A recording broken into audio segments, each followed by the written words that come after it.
Next week's presentation, the American Legion of Honor in Mexico, presented by Michael Hogan. In 1862, the French invaded Mexico, overthrew the Republican government, and imposed Maximilian as emperor. The U.S. was busy with its own civil war and could not provide much of an overt help. But by 1865, many Civil War veterans joined the Mexicans and managed to force Napoleon II's army to withdraw and help restore the Republic of Mexico. This little-known story of this group's action in Mexico has never been told in any popular history and is filled with exciting events such as the participation of Black veterans, the dramatic rescue of President Benito Juarez, and the execution of Maximilian. Michael Hogan is a historian and the author of 27 books. His book, The Irish Soldiers of Mexico, was the inspiration for 2 major documentaries and a feature film starring Tom Berenger. He is a former professor of international relations at the Autonomous University of Guadalajara and Emeritus Humanities Chair of the American School Foundation of Guadalajara. So that should be good. Every presentation he's done has just been fantastic. He has a passion like this gentleman over here. So today's presentation, this is audience participation starting now. We'd like you to get in the mood and sink in and imagine that you're in a different time today. We're in Philadelphia, June 1775. And the title of this is Time to Choose, Tyranny or Self-Rule. Good morning, ladies and gentlemen. You are in for a treat because you are going to hear from and talk with an American legend. Dr. Benjamin Franklin will speak to all of us about the role of tyrants in our lives and how he has made the most important decision of his life. It is June 27th, 1775, and it's time to choose. Are the 13 British colonies on the Atlantic seaboard going to remain loyal to King George III, or will they rebel and fight against the crown? It is indeed the time to choose a side. For more than half a century, Dr. Franklin has called Philadelphia home. Last month, at age 69, Dr. Franklin returned from a 10-year diplomatic assignment in England, where he represented your interests before our absentee rulers. He has remained silent until he talked with his son, William, who is the King's Royal Governor of New Jersey. He's had that discussion with William and now will make his first public address to you, the citizens of Philadelphia. When he is finished with his prepared remarks, you will be encouraged to ask him questions. Do not wait for your neighbor to ask a question because you are in charge of the second half of the program. When you ask your question, please remember Dr. Franklin cannot see into the future any more than you can. So there is no United States of America. Slavery still exists, and man has certainly not yet landed on the moon.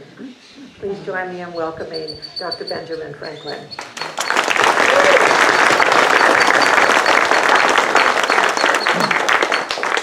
Thank you. Hello, friends and neighbors. It is so good to be back in this wonderful city. However, I must say, many things have changed in Philadelphia. I seek out some friends to be told they are no longer with us. And I must apologize to old friends I have not recognized when we passed on the street. But I have been in England working on your behalf for 15 of the last 17 years. And as you can see, I too have grown rounder and balder during that time abroad. While I reacquaint myself with surviving friends, many of you are strangers to me. Some of the thousands who have come to Pennsylvania seeking a better life. At present, you are just another face in the sea of immigrants who crowd our streets and leave my eyes and ears with a sense I am still in a foreign land. I hope you will give this old man some time to match your names with your faces. Please excuse me also for using a prepared text. I am not an accomplished public speaker, and given the nature of my speech today, I cannot afford even the slightest misstatement because I speak now on the subject of tyranny. Over the next several minutes, I will recount for you my experience with 3 tyrants in my life. My late brother James, our current proprietor Thomas Penn, and King George. Because I've not met so many of you, let me give you my personal history. As you know, I live in a state of some affluence, but it was not always so. I was born a British subject in Boston nearly 70 years ago during the reign of Queen Anne. I was the 15th of Josiah Franklin's 17 children and the youngest of the 10 boys in our family. Because I was his 10th son, my father hoped to offer me as his tithe to the church. But I was an irreverent lad and clearly not called to the pulpit. I had only 2 years of formal education. When I was 10, I went to work in my father's candle and soap making shop. Oh, it was a foul-smelling business, but it was honest work, and he was able to make a modest living to support our large family. My father soon saw that his business did not suit me, so he took me on walks about Boston to observe other trades. On those walks, I heard it said, "He who has a trade has an estate." I was able to build my estate because I learned a trade. When I was 12, at the direction of my father, I went to work and became an apprentice and indentured servant with my 21-year-old brother James. His shop was busy because he was the cheapest of the printers in Boston, but it was also busy because it was the home of the only independent newspaper in that city, the Current. As his apprentice, James was my master, and he was one of the 3 tyrants I will talk about today. I could tell you many stories about how James mistreated me and how he made my years as his apprentice miserable. His actions against me were most demeaning, but I endured the beatings and verbal abuse he inflicted on me because I was determined to become a master printer. I also had a strong desire to become at least a tolerable writer of English. And I wanted to get my writings published in the Current. But I feared James's reprisal should he discover that my words were in his publication. In what became a lifelong practice, I fabricated an imaginary character in order to get my opinions in print. In this early instance, I disguised my handwriting and authored more than a dozen essays, writing in the voice of a middle-aged country widow, a woman I called Silence Dogood. Mrs. Dogood had many clever observations to make about life in Boston, and she often poked fun at the Puritans. I am now free to admit that as a lad of 16, I took delight in watching my brother and others trying to identify the author of those essays. James was furious when he discovered I penned the Silence Dogood essays, and quickly, my circumstances in Boston became untenable. Not only had I outsmarted James, who was my lord and master, my irreverent writings on religion threatened the Puritans in the governing class, who started calling me an infidel or an atheist. Clearly, this was a good time for me to flee New England and start fresh elsewhere. I am not ashamed to say that my first encounter with a tyrant ended in flight because flight was my only weapon in my arsenal. You may wonder how I escaped and ended up here in Philadelphia. I used my guile. My boyhood friend Collins convinced a sea captain that I had got a naughty girl with child and needed to escape her family. The captain, not knowing that I was really fleeing my servitude, allowed me to board his ship secretly, and 3 days later I ended up in New York. Finding no work there, I learned there may be a need for a printer in Philadelphia. I had sold my few possessions to pay for the passage from Boston to New York, and I had very little money left. So I set out on foot across New Jersey. I walked the 50 miles from Perth Amboy to Burlington, where I found a group of travelers in a tiny boat. They took me as a passenger, and I helped row the final 20 miles to this city. I arrived here as a homeless 17-year-old fugitive with no friends or connections. And as I walked up Market Street that October morning, I saw a young woman, and she noticed me. Deborah Reed later reported that with dirty laundry protruding from my pockets, a baker's roll stuck under each arm, and with a third roll in my mouth, I made an awkward, ridiculous appearance, which I most certainly did. My first real lodgings in Philadelphia were with Deborah Reed's family. She and I, being two healthy young people, became quite friendly. And there was even talk of marriage. But when her mother found out that I was going to go to England with what turned out to be a false promise of future employment, Mrs. Reed put a stop to our courtship. Deborah pleaded with me not to go to London. I assured her I would write in my absence, and I did write once to say I was not returning anytime soon. I spent nearly 2 years in London, where I grew into a man and learned the printing trade from men who were true master printers. Upon my return to Philadelphia, I was surprised to find that Deborah had married the local potter, who had soon abandoned her.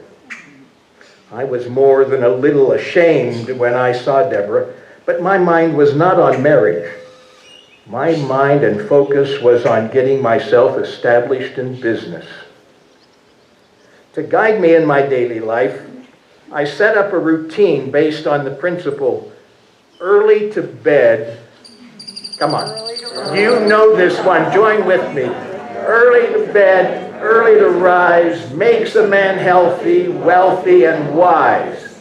Oh, you're good, you've been studying your Poor Richard, I can see. In order to secure my character and credit as a young tradesman, I took care to work hard and save money. I dressed plainly and spent no time playing alehouse games. People saw me as a man of industry, and my business grew. Within 2 years, I was able to open my own printing shop, and a year later, I acquired a newspaper, the Pennsylvania Gazette, which is still published weekly. Deborah and I resumed our courtship, and I took her as my common law wife in 1730. As part of our marital bargain, she agreed to raise my infant son, Billy, who was born to a woman I will not name. It was lucky I found a practical wife. Deborah worked with me in my business, and we grew prosperous. She knew my eccentricities, and she even put up with my scientific rattling traps. I don't know what I would have done without her. With Deborah at my side, and through the application of hard work and frugality, I was able to retire from business at the age of 42. I have devoted the rest of my life to public service. It was my mission to try to improve Philadelphia's quality of life. Some of you are old enough to remember when our streets were made of the native soil and other natural substances. In times of rain or snow, our streets filled with stinking mud. When the weather dried, filthy dust filled the air and drifted into our shops and homes. We were forever sweeping dust or shoveling mud. Mud and dust were more than inconveniences. They hurt my business. So I hired an industrious man to clean the street in front of my house and shop. Soon my neighbors saw the wisdom in this, and we formed an association to clean the entire street, and we paid for that ourselves. When we tried to rid ourselves of the mud and dust, we decided that it was good to pave our streets with cobblestones. Eventually, this type of civic improvement proved popular throughout the city, and a tax was voluntarily agreed to by the citizens to pave, light, and clean the streets. We also established a militia to protect us, a library to educate us, a hospital that was free to all who needed it, a night watch, a fire company, and much more. I mention these civic improvements to illustrate how you and I joined together to make this a better city. We proved we were able to perform the functions of government without the oversight of our proprietor, which brings to mind my second tyrant, Thomas Paine. Before we move into discussion of that vile man, let me take a further moment to remind you of our history. There has been a settlement in this colony, in this place, for more than a century. The formal founding of the colony started when King Charles, in payment of a debt, gave a massive parcel of forested land to William Penn. There may not have been a finer man in the history of this colony than our founder and original proprietor, William Penn. As a proprietary colony, the king does not rule us. We live at the mercy of our all-powerful proprietor. Now, this is a fine form of government, as long as the proprietor is a wise and benevolent man. William Penn was such a man. His vision for our city was as a green country town, and he called it Philadelphia, in honor of the spirit of the brotherly love he hoped would flourish here. A devout Quaker, William Penn established this colony as a place that offered religious freedom for all who believed in one God. He made peace with the Indians who had lived on the land from the time of Jesus and Socrates. He also granted us an elected representative assembly. All in all, William established Pennsylvania as a most agreeable colony. However, as you all know, no man lives forever. William Penn died destitute in England 5 years before I arrived here. William's 3 sons, John, Thomas, and Richard, inherited proprietary rule of the colony. Today, Thomas, the surviving son, exercises complete control over Pennsylvania. But he has had few of the characteristics of his father. I must say, Thomas Penn is the most contemptible man I have ever met. Let me give you one egregious example of his despotism. Thomas lived among us for a decade. Shortly after his arrival here in this colony 40 years ago, Thomas mysteriously produced a document which purportedly gave the proprietor's claim to all the Indian land a man could walk in a day and a half.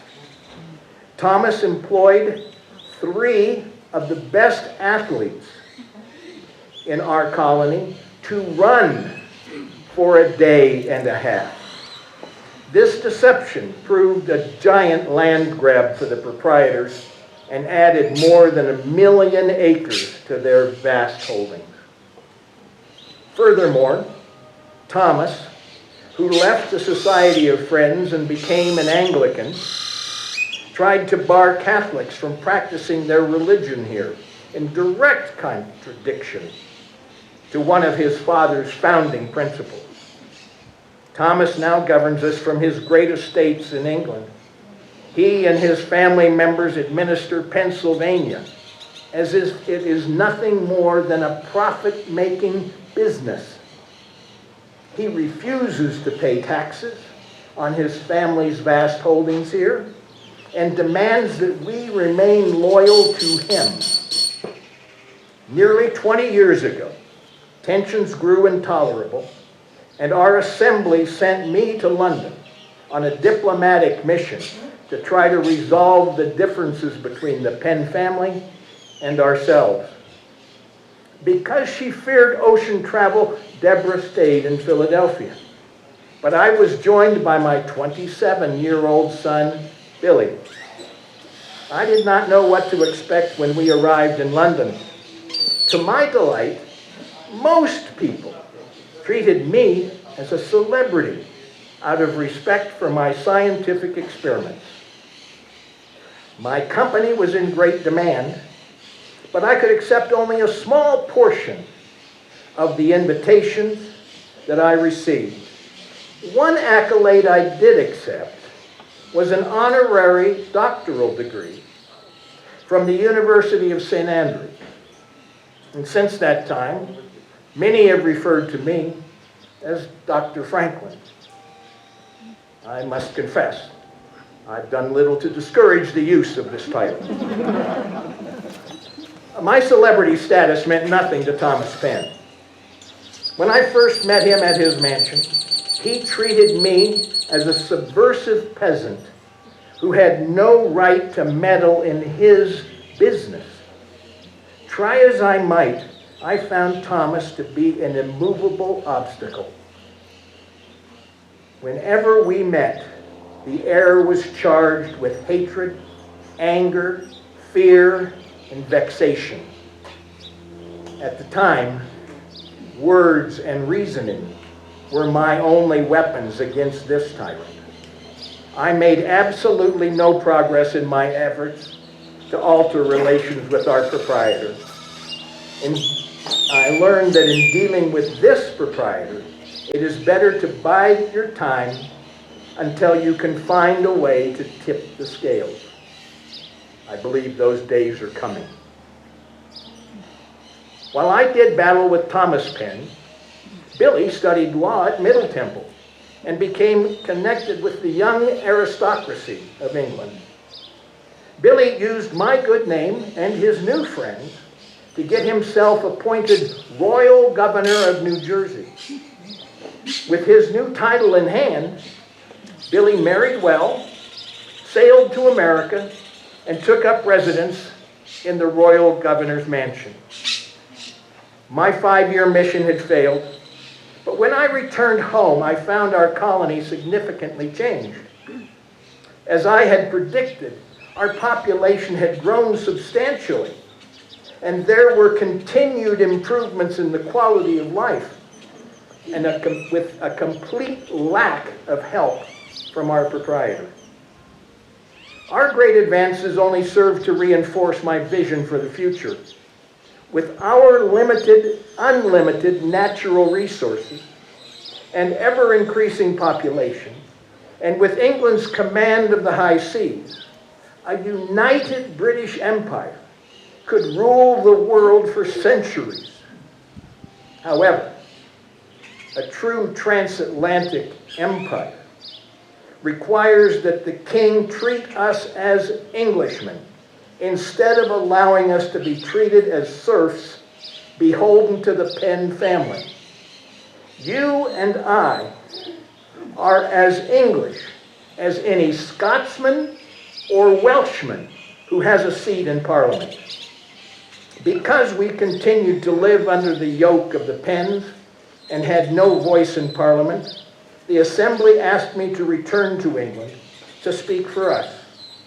My service to the colony required me to be abroad these last 10 years.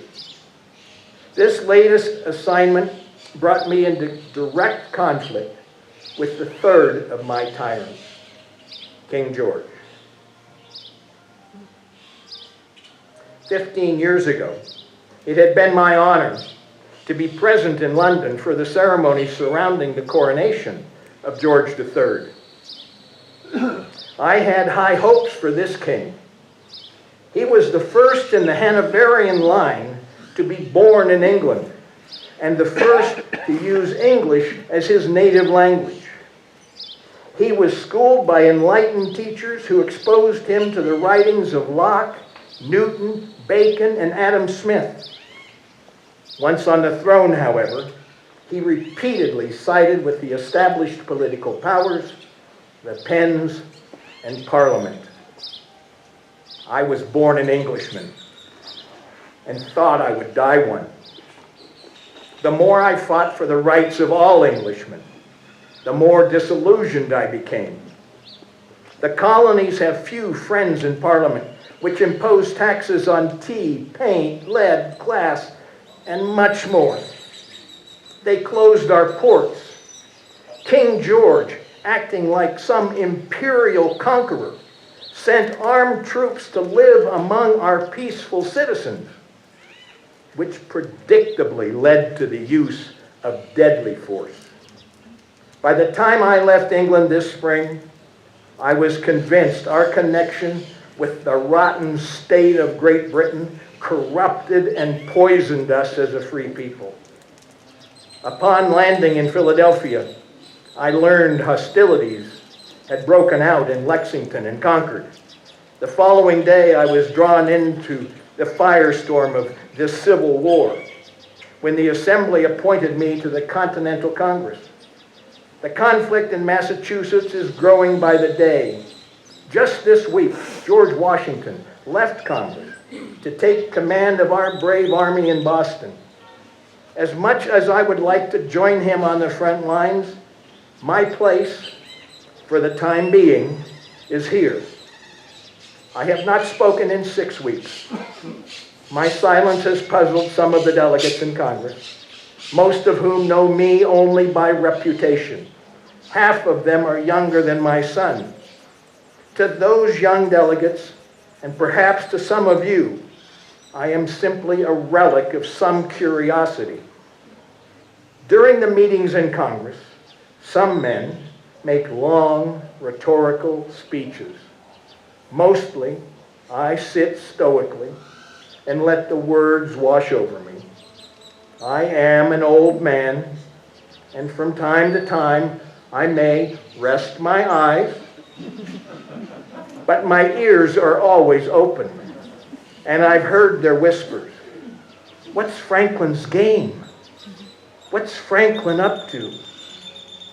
Friends tell me several of the delegates insinuate I might be a spy for the crown.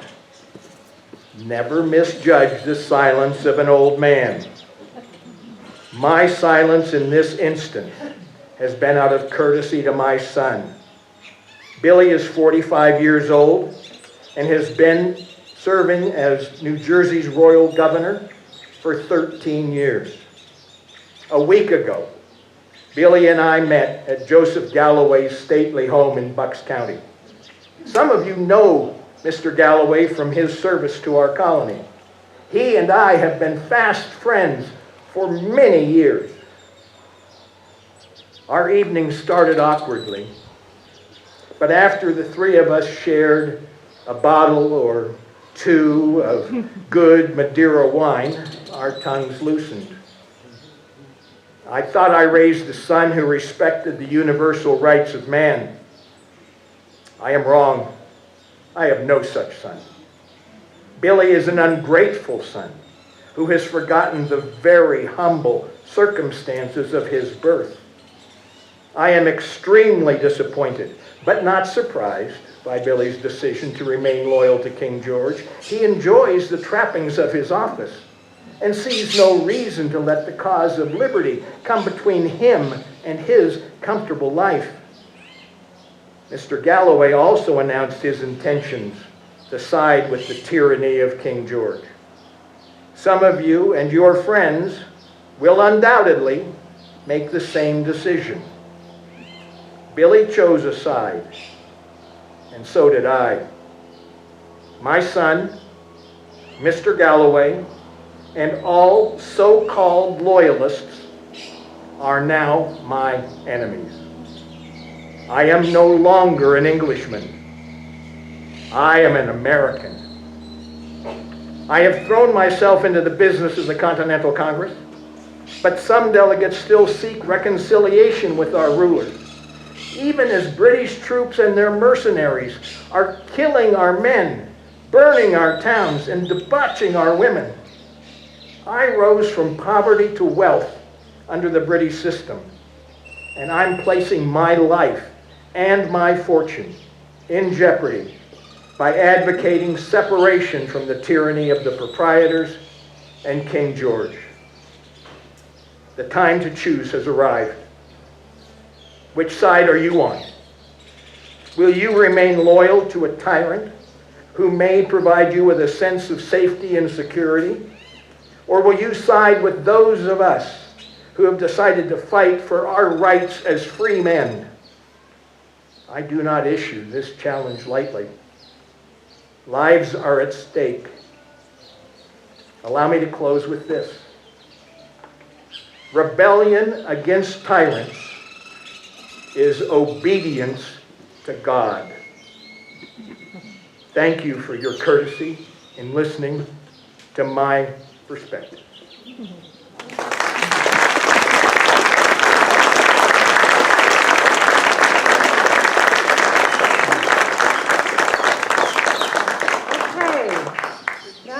Now it's your turn to ask Dr. Franklin your question.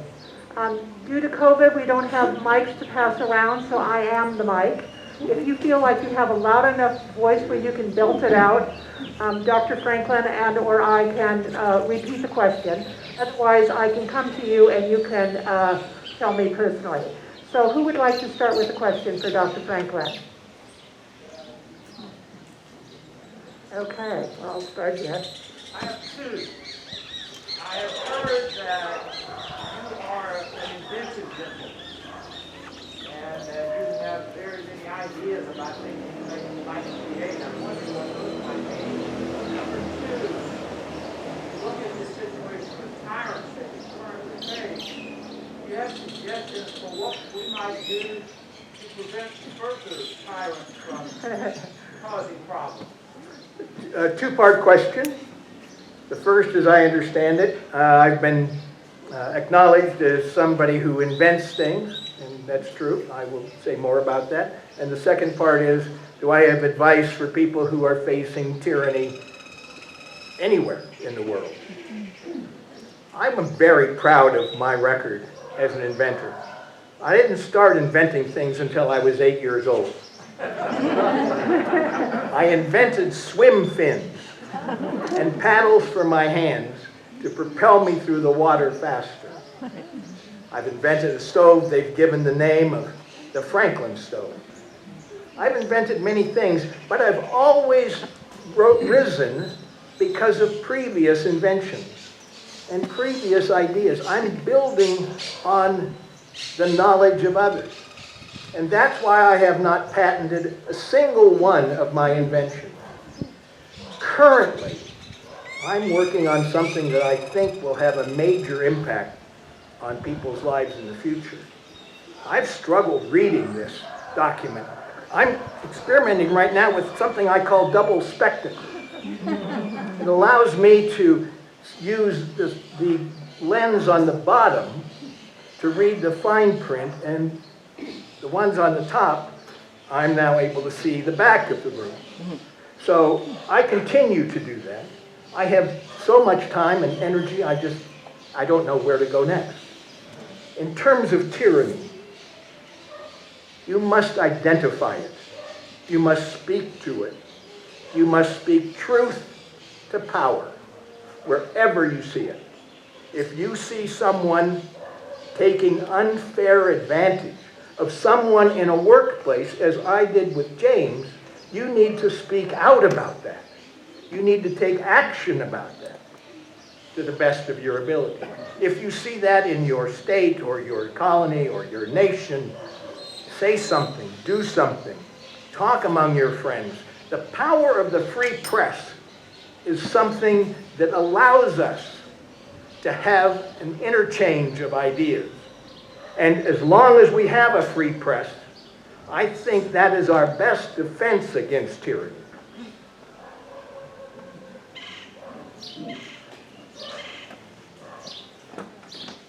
What happened to your son? My son.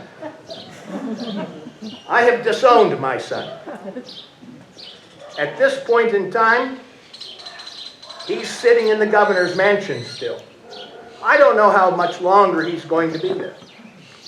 But he has made it clear to me that he is going to remain as the royal governor of that particular colony. And they'll have to carry him out or drive him out to get him to move. But I don't want to hear a negative word about him, nor a positive one either. As far as I'm concerned, he's dead to me. Whew. Question, can you belt it out or you need me? What happened to your parents and to your recalcitrant older brother?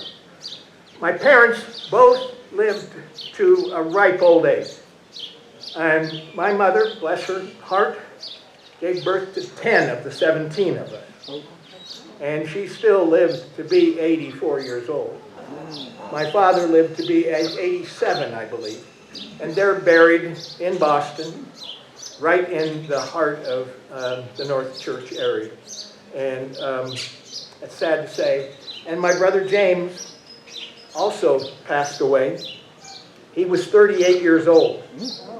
The Puritans drove him out of Boston as well, because he had the independence to speak out and to speak the truth. But it became intolerable for him to live there. So he moved to Rhode Island, where he established the first press and the first newspaper. But at 38, he became ill and died. We made up. This was youthful indiscretion on both of our parts. We recognized that. We forgave each other. And I agreed to raise his son, James, and took him as my apprentice. And he became a wonderful printer and a real joy for us to have around. Yes. What happened to your wife, Deborah? What happened to my wife, Deborah? I thought all of you knew that. I'm sorry, I didn't mention it in my talk. Deborah passed away last Christmas. We've been married for 44 years. And it broke my heart. I wasn't here. She'd been ill for some time. I didn't understand why I wasn't getting more letters from her while I was working in England. But William actually was the one who let me know. And shortly thereafter, I returned. Now, some may say that I returned from England only to take over the family business that she'd been running all these years. That's not true entirely. I loved England. At one point in time, I would have made my home in England. But I became persona non grata to the powers that be. And I was basically asked to leave for my own safety. And so that's why this spring, I got on the ship in March and traveled home. So I miss Deborah, but she's gone.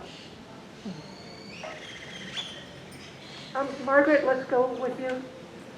My condolences on the loss of your wife, Dr. Franklin. Thank you very much. My family came here to the colonies in 1623 and 1680. I'm just a simple woman, and we don't understand the ways of men. Will you help my sisters and I understand why would King George not accede to your request that the people, including women, in the colonies would be... Thank you, madam. That'll be about enough. Thank you. I will answer your question. You've been told that many times, Women are very important. And I truly love women, and I'm told that women love me. Because I do something with women that not very many men do. I listen to them. And if you will just listen to what women have to say, you will learn a great deal. Some have questioned whether or not women should take part in government. I say no. They should not take part in government. Women should be the peacekeepers among the family members.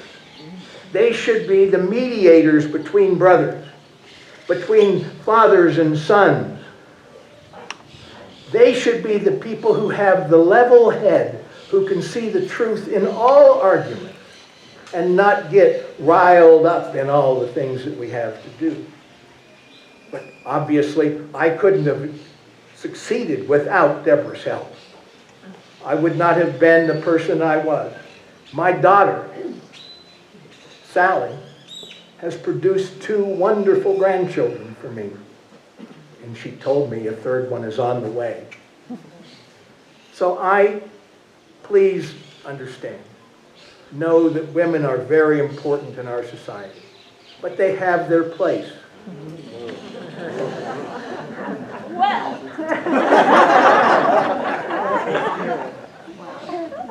Can you build it out anything? What sort of ideas did you pick up while you were in Europe? Political or philosophical ideas? What political or philosophical ideas did I pick up while I was in Europe? Well, I am one of you. I am Steven Nousen. I live right up the street here on Marcos Castellanos. And I've been privileged to talk as Benjamin Franklin for about 10 years or so. And he has taught me so much. And the ideas that he brought back from England. And he was able to meet with a lot of the philosophers of the day. He traveled when he went to St. Andrews to receive the honorary doctoral degree. He met with the finest minds of the era.